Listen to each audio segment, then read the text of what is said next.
In Washington, D.C., Jon-Christopher Bua is the White House correspondent at Real Political News. Hello, John. Hello, how are you, Nicholas? Nice to hear your lovely voice. The same to you, too. Another quiet week in Washington? Nothing to talk about?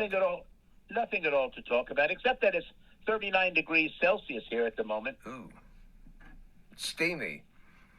I'd rather talk about the weather than what we're going to talk about, but that's okay. Yeah, I'm afraid that we're going to have to dive right in and talk about the peace president. Yes. Peace of what? So, what are your thoughts about what's happened this week? Well, I mean, you've got he and his team decided that they weren't going to wait 2 weeks. He talked to me. I thought he was going to be the fortnight president for a while.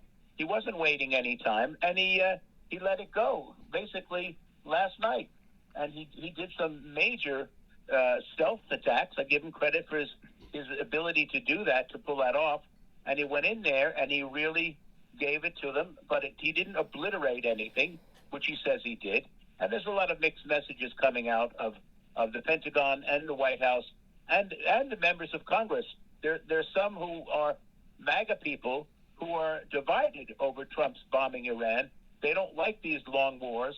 They didn't like Biden in Afghanistan, etc. And they have some questions. So some of them are really speaking out against him, and they are they're isolationists, which always the Republicans have been. In fact, during the beginning of World War II, when FDR and Churchill had to get them on board, and it took Pearl Harbor to get the Yanks involved. Yeah, MAGA is, they don't know which way to look, do they? Because they love that he's, he's tough and he's strong, but they also voted for him in part because he said no more wars and we're going to get out of, the Middle East or wherever, and we're going to be America first. And that's not what this is.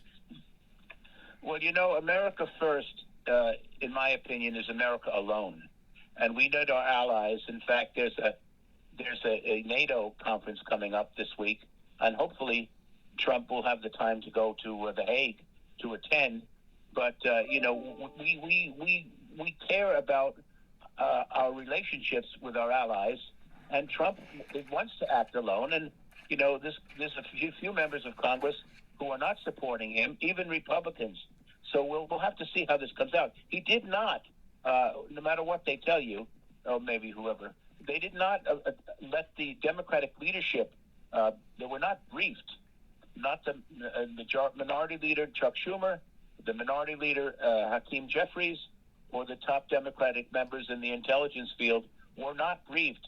And the Republicans got the briefing. They knew about it, and I thought that was unprecedented. But when you talk about Donald Trump, everything is basically unprecedented. Yeah, why do you think that he says, when he can't think of anything to say, he always says either, well, we'll see what happens, or, I'll have a great plan for you in 2 weeks. And then two days later, this happened. Do you think that he didn't know that it was going to happen, or he was playing 3D chess with us, or what? Well, yeah, 3D. I think what I'm hearing from the White House and from people in the intelligence community is that he knew what was going on. He knew what he was planning. He and Netanyahu had many discussions, I'm sure, and that he decided that a while ago that he was going to do this when he wanted to do this. And he said, as glib as he is, I could decide a second before. No one knows which incentive or information he has used. We are Israel with intelligence. Now, Israel degraded them over the last few days. Really did a lot of degrading of their systems and their planes and their ability to respond in terms of drones, etc. So maybe Trump got his information and said, "Wait a minute, now is the time," and that's when he decided to go through with this. But it was a very, very strong, and there was a lot of deceit and deception, and they sent B-2s over sort of heading towards the Pacific. And I'm happy to say there was one woman pilot on that B-2 bomber, which is very surprisingly wonderful. I'm good to hear that. And he had a success with his, bunker buster bombs, and the 3 nuclear facilities were damaged for sure, but we don't know where the nuclear waste went. We don't know where all that went.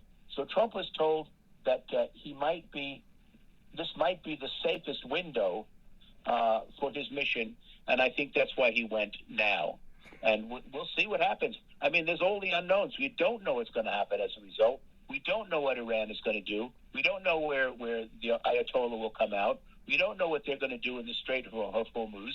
And we have, there are assets that we have in the region, Nick, and he might be trying to damage some of those. And if he did, Trump would therefore get even more upset about it. And, this is an issue here. We're talking about the Constitution. And the Constitution, which Trump rarely pays any attention to, says that Congress has the power to declare war. And now, once again, there's talk about impeachment. But with what's going on in Congress and the fact that the Republicans have a majority in Congress, pretty much, that's not going to happen. So we'll just have to see what happens. And this could escalate into a major central Middle East conflict and a war. Let's say it. I mean, we Americans, the people I talked to, I went swimming today. It was so hot. I was talking to my friends at the pool, and they all know I work at the White House. What's going on? We're frightened. People are afraid. This doesn't happen very much. And I remember the Vietnam War, and I remember what was going on, and how the president had gone and done things that were not part of the War Powers Act, and that was a conflict, and we had problems with that. Yeah, well, the one thing that isn't on people's mind now is his comical military parade. So at least he's got that, taking that off our minds. Here, John, I'm going to have to go, but always a pleasure talking to you. Thanks for that. My pleasure, Nick. Bye-bye. Bye-bye. Jon-Christopher, Bua, White House correspondent at Real Political News.